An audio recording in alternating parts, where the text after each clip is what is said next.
Natin ang pagdiriwang na ito ng banal na misa sa ngalan ng Ama, at ng Anak, at ng Espiritu Santo. Amen. Ang pagpapala ng ating Panginoong Jesucristo, ang pag-ibig ng Diyos Ama, at ang pag-ipagkaisa ng Espiritu Santo naway sumainyong lahat. At sumaiyo rin.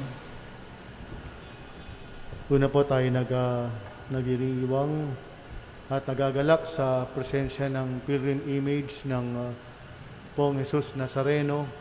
Pagdalo niya dito sa ating parokya, kahapon ay nagkaroon ng matagumpay na prosesyon.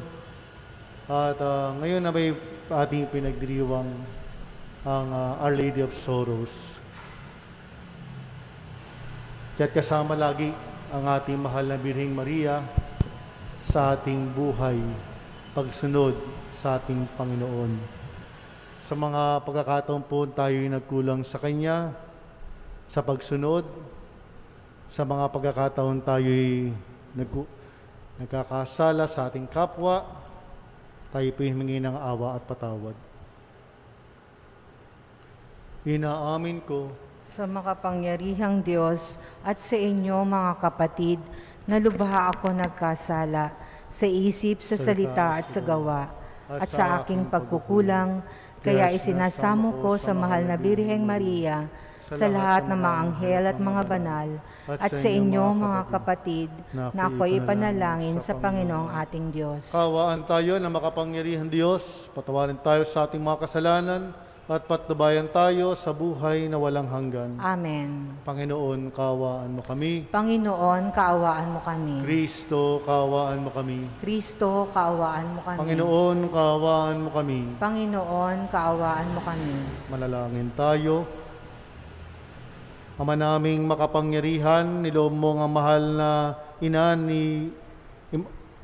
na inang si Maria ay tumayong nakikipagtiis sa iyong anak na itinampok sa krus. Ipagkaloob ang iyong sambayanang kasalo sa pagkapakasakit ni Kristo, kaysa ng ina niya ay marapating makapagdiwang sa piging ng muling pagkabuhay. Sa pamagitan ni Jesucristo, kasama ng Espiritu Santo, magpasawalang hanggan. Amen. Pagbasa mula sa sulat sa mga Hebreo.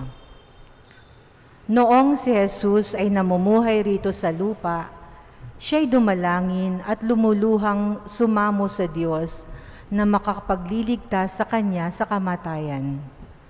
At dininig siya dahil sa lubusan siyang nagpakumbaba. Bagamat siya'y anak ng Diyos, natutuhan niya ang tunay na kahulugan ng pagsunod sa pamamagitan ng pagtitiis. At nang maganap na niya ito, siya'y naging walang hanggang tagapagligtas ng lahat ng sumusunod sa Kanya. Ang salita ng Diyos. Salamat sa Diyos. Poong Diyos na maibigin, ako ay iyong sagipin. Poong Diyos na maibigin, ako ay iyong sagipin. Sa iyo, O Poon, ako'y lumalapit, upang ingatan mo nang hindi malupig. Ang aking dalangin laging sinasambit. Iligtas mo ako, O Diyos na matuwid. Ako ay pakinggan, ako ay sagipin. Poong Diyos na maibigin, ako ay iyong sagipin. Tanging kublihan ko, ako ay ingatan, tagapagtanggol ko at aking kaligtasan, tagapagtanggol ko at aking kanlungan. Ayon sa sabi mo, ako'y patnubayan. Poong Diyos na maibigin, ako ay iyong sagipin. O aking patnubay, ako ay iligtas sa patibong nila at umang nabitag. Sa mga kamay mo, habilin ko'y buhay ko, tagapagligtas kong tapat at totoo. Poong Diyos na maibigin, ako ay iyong sagipin. Subalit, O Poon, ang aking tiwala ay nasa sa iyo. Diyos na dakila, sa iyong kalinga umaasa ako. Laban sa kaaway ay ipagtatanggol mo. at sa umuusig sa sino mang tao. Poong Diyos na maibigin, ako ay iyong sagipin. Ang pagpapala mo'y iyong ilalaan sa mga anak mong may takot na taglay. Kagilagilalas, malasin ninuman, ang pagkalinga mo sa mga hinirang, na nangagtiwala sa iyong pagmamahal. Poong Diyos na maibigin, ako ay iyong sagipin. Magsitayo po ang lahat para sa awit tungkol sa mabuting balita. Ang inang nangungulila sa anak niyang nagdurusa ay nasa tabi ng krus. Ang puso niya'y nasugatan sa talim pinaglagusan sa pagpanaw ni Jesus. Sa lungkot, tigib ng luha ang babaeng pinagpala na ina ng Diyos anak. Puspos ng kapighatian ang inang maaasahan ng kanyang nililingap. Sinong hindi maaawa sa inang luha ng luha sa anak niyang namatay? Sinong hindi magsisisi sa pagtunghay na mabuti sa inang nalulumbay? Dahil sa pagkakasala ng lahat, kaya nagdusa ang ating manunubos. Agaw buhay na namalas ng ina ang nililingap ng mahal niyang si Jesus. Ina naming iniibig, karamay kami sa hapis sa pagpanaw ni Jesus. Puso namin dumaramay sa taglay mong kalungkutan sa aming manunubos. Mahal naming inang birhen, kami ay iyong akaying damayan ng iyong anak. Sa sugat ni Hesukristo, gawin mo kaming kasalo ng may pagsintang wagas. Habang kami nabubuhay, gawin mo kaming karamay sa tiniis ni Kristo. Kami ay iyong isama sa hirap at pagdurusa kasama sa Kalbaryo. Mahal na Birheng Huwaran, sa galak at kalungkutan, susunod kami sa iyo. Sa tiisin at tagumpay, sa krus at kaligayahan ng poong Hesukristo. Sa sugat ng manunubos, sa pagkapako niya sa krus, karamay niya kami. Ang hirap sa sanlibutan, sa langit may kasiyahan, pag si Kristo'y katabi. Sa krus ni Jesus, kasalo kaya sa langit panalo, ang karamay niyang tapat. Sa pagpanaw sa daigdig, ipisan kami sa langit upang laging magalak.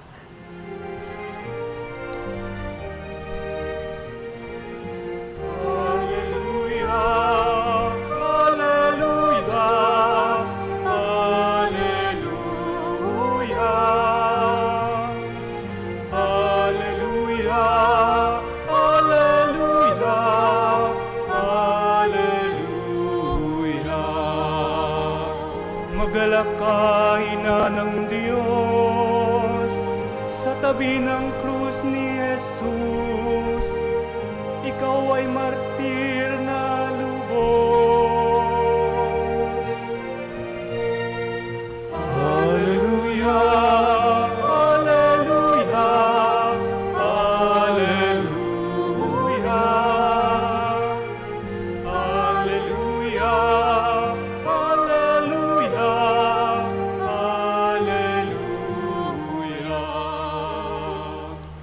Sumainyo ang Panginoon. At sumayo rin. Ang mabuting balita ng Panginoon ayon kay San Juan. Papuri sa iyo, Panginoon. Noong panahong iyon, nakatayo sa tabi ng krus ni Jesus ang kanyang ina at ang kapatid na babae nitong si Maria na asawa ni Cleopas. Naroon din si Maria Magdalena. Nang makita ni Jesus ang kanyang ina at ang minamahal niyang alagad sa tabi nito, kanyang sinabi, "Ginang, narito ang iyong anak." At sinabi ng alagad, "Narito ang iyong ina." Mula noon siya'y pinatira ng alagad na ito sa kanyang bahay. Ang mabuting balita ng ating kaligtasan. Pinupuri ka namin, Panginoong Hesukristo.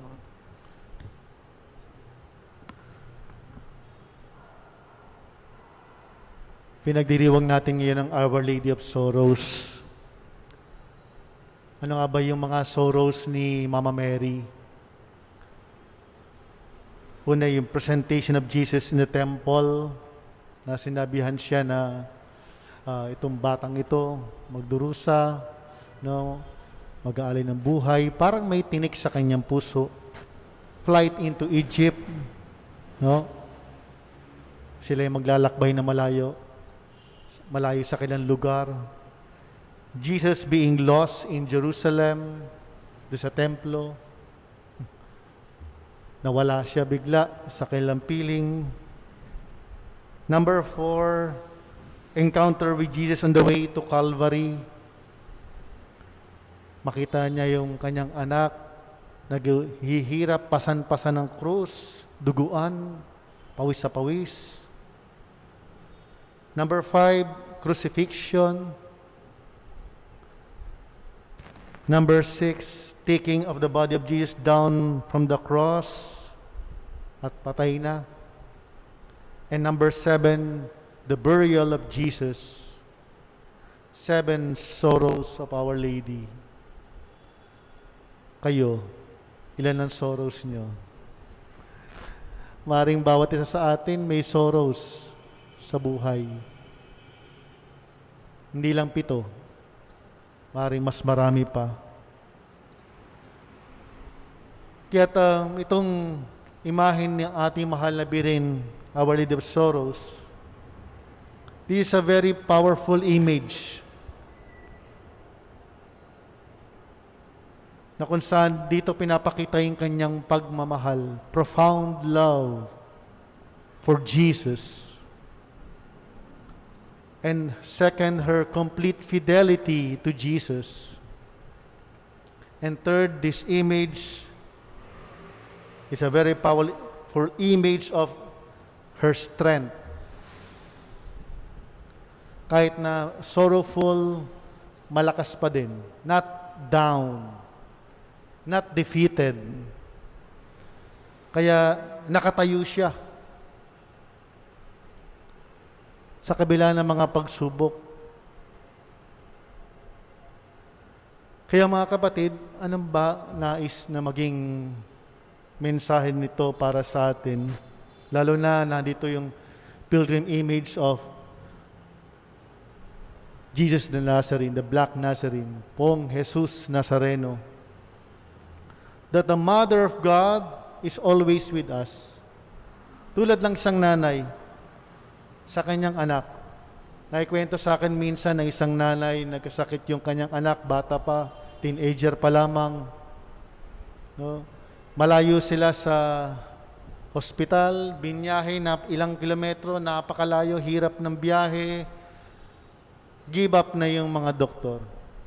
Lipat ulit ng isang ospital, give up na rin ang doktor. Pero hindi pa rin nila iniwan ng kailang anak hanggang sa meron sila na encounter na isang doktor. May gamot kami dyan. And truly, her child survived.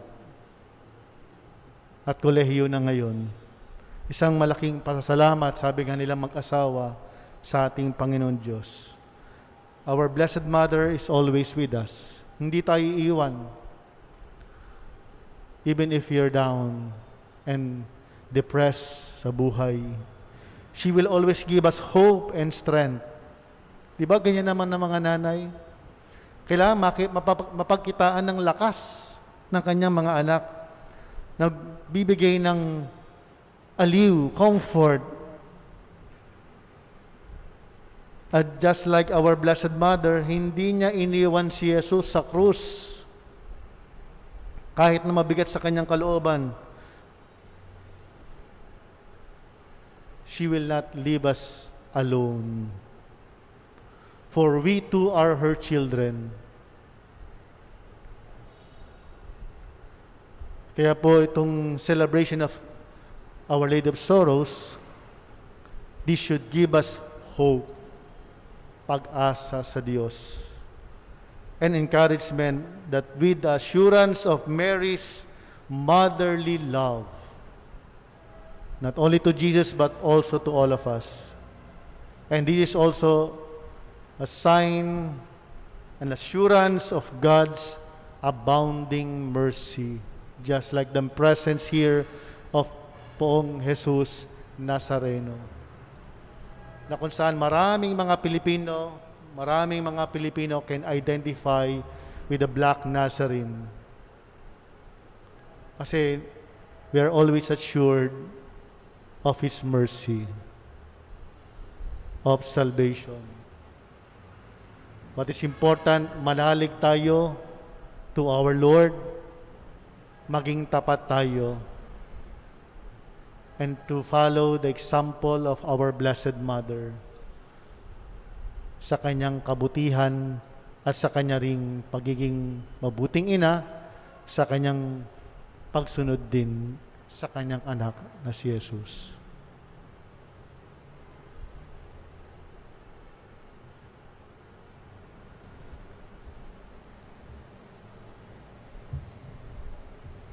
Magsitayo po ang lahat. Kasama ni Maria, nakababatid kung ano ang kahulugan ng pagdurusa. Manalangin tayo sa Diyos para sa mga taong may mabibigat na pinapasan at ang ating pong sasabihin. Panatilihin mo kaming tapat na tulad ni Maria, O Panginoon. Ulitin po natin. Panatilihin mo kaming tapat na tulad ni Maria, O Panginoon. Ang mga nabibigatan dahil sa dalamhati at mga pagsubok, naway makatagpo ng kapayapaan at ginhawa ng loob habang pinagninilayan ang mga pighati ni Maria. Manalangin tayo sa Panginoon. Panatilihin mo kaming tapat na tulad ni Maria, O Panginoon.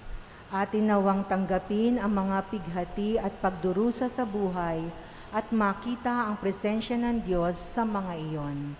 Manalangin tayo sa Panginoon. Panatilihin mo kaming tapat na tulad ni Maria, O Panginoon. Sa pamamagitan ng halimbawa ni Maria, tayo naway maging matiisin sa pagdurusa at masigasig sa pagtupad ng mabubuting gawa. Manalangin tayo sa Panginoon. Panatilihin mo kaming tapat na tulad ni Maria, O Panginoon. Sa gitna ng mga kahirapan at pagsubok sa ating pang-araw-araw na buhay, matuklasan nawa natin ang tunay na kahulugan ng buhay Kristiyano. Manalangin tayo sa Panginoon. Panatilihin mo kaming tapat na tulad ni Maria, O Panginoon. Ang mga nagdurusa dahil sa karamdaman, naway makatagpo kay Maria ng tunay na kanlungan at aliw. Manalangin tayo sa Panginoon. Panatilihin mo kaming tapat na tulad ni Maria, O Panginoon. Palangin natin ang ating mga pansariling kahilingan at lahat ng mga intensyon na inialay sa misang ito sa tulong ng ating patron San Jose, ng ating mahal na Birheng Maria at ng Poong Jesus Nazareno. Nagdarasal ko for the speedy recovery of Ate Lydia Ocampo, Ate Mildred Agay, Sinaida Sinas, Father Henry Ferreras, Monsieur June Bugawan, and for the eternal repose of the souls of our Mascard and Rollies. At gain din for the special intention ng Tanging Yaman Foundation, Caritas Manila, lahat ng mga migrants at ating OFW, ang mga aktibong naglilingkod dito sa ating simbahan, gayon din para sa intensyon ni Bishop Onchoco sa lahat ng pari ng Cubao. At gayon din para salamat sa ating mga kampiko, mission partners, at donors ng Dos por Dios. Diyos ng lahat ng biyaya, higit pa sa lahat ng aming inaasam ang iyong balak para sa mundo. Panatilihin mo kaming nagtitiwala sa kapangyarihan ng iyong mapangligtas na pag-ibig. Inihiling namin ito sa pamamagitan ni Kristo na aming Panginoon. Amen.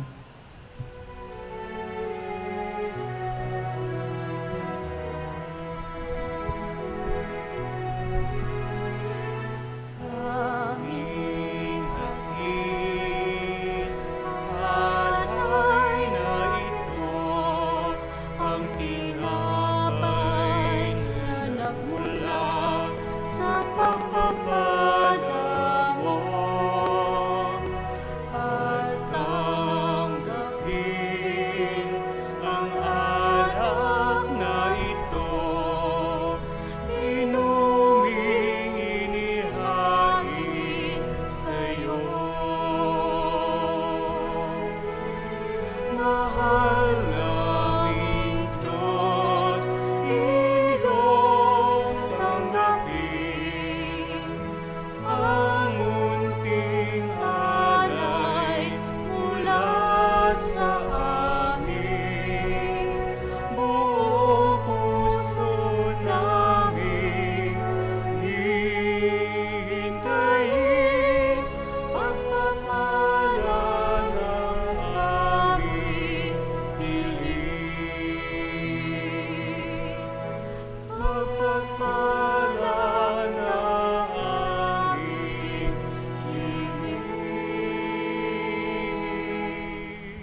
Manalangin kayo mga kapatid upang itong ating paghahain ay kalugdan ng Diyos amang makapangyarihan. Tanggapin nawa ng Panginoon itong paghahain sa iyong mga kamay, sa kapurihan niya at karangalan, sa ating kapakinabangan, at sa buong sambayanan niyang banal. Ama namin lumikha, tanggapin mo ang aming mga panalangin at mga alay para sambahin ang ngalan mo sa aming paghahain.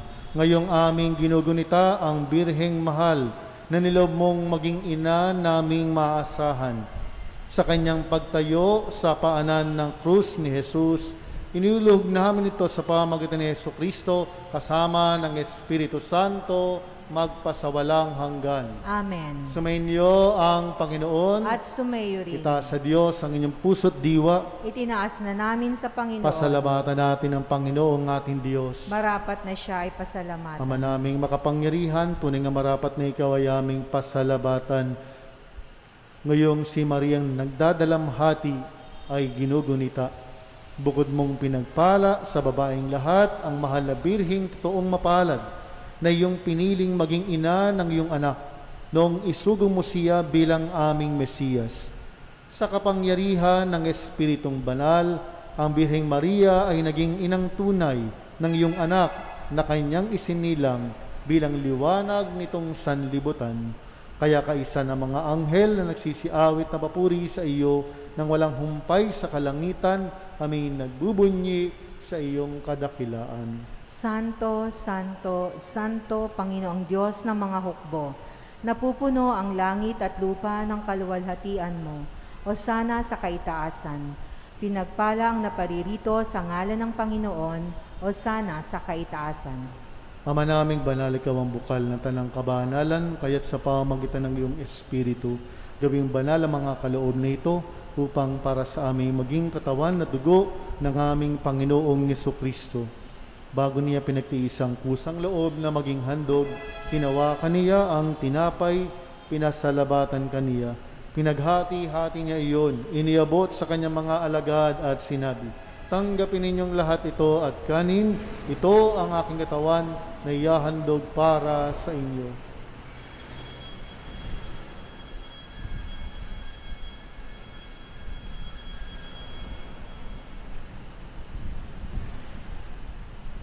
Gayun din naman nang matapos ang hapunan, nawakan niya ang kalis, muli kaniyang pinasalabatan. Iniabot niya ang kalis sa kanyang mga alagad at sinabi, tanggapin ninyong lahat ito at inumin, ito ang kalis ng aking dugo ng bago't walang hanggang tipan.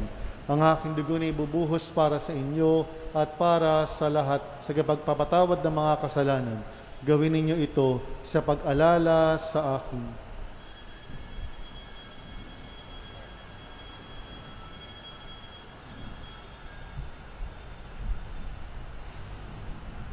Ipagbunyi natin ang misteryo ng pananampalataya. Aming ipinahayag na namatay ang iyong anak, nabuhay bilang Mesiyas at magbabalik sa wakas para mahayag sa lahat. Ama, ginagawa namin ngayon ang pag-alala sa pagkamatay at muling pagkabuhay ng iyong anak, kaya tiniyalay namin sa iyo ang tinapay nagbibigay buhay at ang kalis na nagkakaloob ng kaligtasan. Kami nagpapasalamat dahil kami yung minarapat na tumayo sa harap mo para maglingkod sa iyo. Isinasamo namin kaming magasalo-salo sa katawan ng dugo ni Kristo ay mabuklod sa pagkakaisa sa pamagitan ng Espiritu Santo. Amalingapin mo ang iyong simbahang laganap sa buong daigdig. Paalahan mo rin mga kapatid naming nahimlay na may pagasang sila'y muling mabubuhay, gayon din ang lahat ng mga pumanaw. Kaawaan mo sila at patuloyin sa iyong kaliwanagan. Kaawaan mo at pagintapatin kaming lahat na makasalo sa buhay na walang wakas. Kaysa na mahal na Birheng Maria na ina ng Diyos, ni San Jose na kanyang esposo at aming patron. Kaysa na mga apostol at ang lahat ng mga banal na namuhay di sa daigdig ng kalugod-lugod sa iyo, may pagdiwang nawa namin ang pagupuri sa ikarangal mo sa pamagitan na iyong anak na aming Panginoong Jesucristo. Sa pamagitan ni Kristo, kasama niya at sa Kanya, ang lahat ng parangal at papuri sa iyo, Diyos amang makapangyarihan, kasama ng Espiritu Santo, magpasawalang hanggan. Amen. Tumawag tayo ng lakas loob sa ating mapagmahal at mapagkalingang Ama.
Hinihiling namin kami adya sa lahat na masama, pagkalooban ng kapayapaan na araw-araw, iligtas sa kasalanan at ilayo sa lahat ng kapahamakan. Samantalang aming pinanabikan ang dakilang araw na pagpapahayag ng tagapagligtas naming si Hesus Kristo. Sapagkat iyo ang kaharian, ang kapangyarihan at ang kapurihan magpakailanman. Amen. Panginoong Jesucristo, sinabi mo sa iyong mga apostol, kapayapaan ang iniiwan ko sa inyo, ang aking kapayapaan na binibigay ko sa inyo. Tunghayan mo ang aming panampalataya at huwag ang aming mga pagkakasala. Pagkalooban mo kami ng kapayapaan at pagkakaisa ayon sa iyong kalooban, kasama ng Espiritu Santo, magpa sa walang hanggan. Amen. Ang kapayapaan ng ating Panginoon ay laging sumainyo. At sumayo rin. Tayo magbigay ng kapayapaan sa bawat isa. Kapayapaan po sa inyong lahat. Peace be with you. Kordero ng Diyos, Na nag-aalis ng mga kasalanan ng sanlibutan, maawa ka sa amin. Kordero ng Diyos na nag-aalis ng mga kasalanan ng sanlibutan, maawa ka sa amin. Kordero ng Diyos na nag-aalis ng mga kasalanan ng sanlibutan, ipagkaloob mo sa amin ang kapayapaan.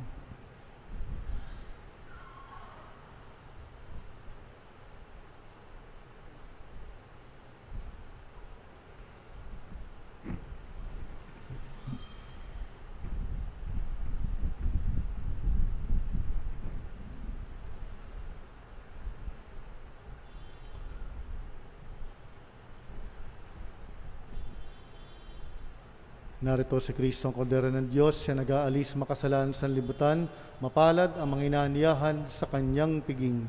Panginoon, hindi ako karapat-dapat na magpatuloy sa iyo, ngunit sa isang salita mo lamang ay gagaling na ako. Ang katawan ni Kristo. Amen. Panalangin ng pakikipagkaisa kay Hesus Kristo. Panginoong Hesus, ako ay naniniwala na ikaw ay nasa kabanal-banalang sakramento. Iniibig kita ng higit sa lahat at ninanasa kong tanggapin ka sa aking kaluluwa. Sapagkat sa mga sandaling ito'y hindi kita matatanggap sa sakramento. Tumuloy ka sa Espiritu sa aking puso. Niyayakap kita na para bagang naririto ka na at iniaalay ko ng buong buo ang aking sarili sa iyo. Huwag mong hayaang mawalay ako sa iyo. Amen. Manalangin tayo. Ama naming pagmahal, ngayong napagsaluhan na ang piging na nagligtas sa amin, hinihiling naming mga gumugunita sa pagkipagtiis ng mahal na Birhen na aming maituloy ang paghihirap na kailangan pang gawin ni Kristo para sa sambayan ng kanyang katawan bilang tagapamagitan sa pamamagitan ni Jesucristo kasama ng Espiritu Santo magpa sa walang hanggan. Amen. Sumainyo ang Panginoon. At sumayo rin. Yumuko kayo at ipanalangin ang pagpapala ng Diyos. Pagpalain nawa kayo at ingatan ng Panginoon, naway kahabagan niya kayo at subaybayan. Lingapin nawa niya kayo at bigyan ng kapayapaan ngayon at magpas sa walang hanggan. Amen. At pagpalain kayo na makapangyarihan Diyos, Ama, Anak, at Espiritu Santo. Amen. Tapos na po ang misa, kasama si San Jose, humayo kayo sa kapayapaan upang Panginoon ay mahalin at paglingkuran. Salamat sa Diyos.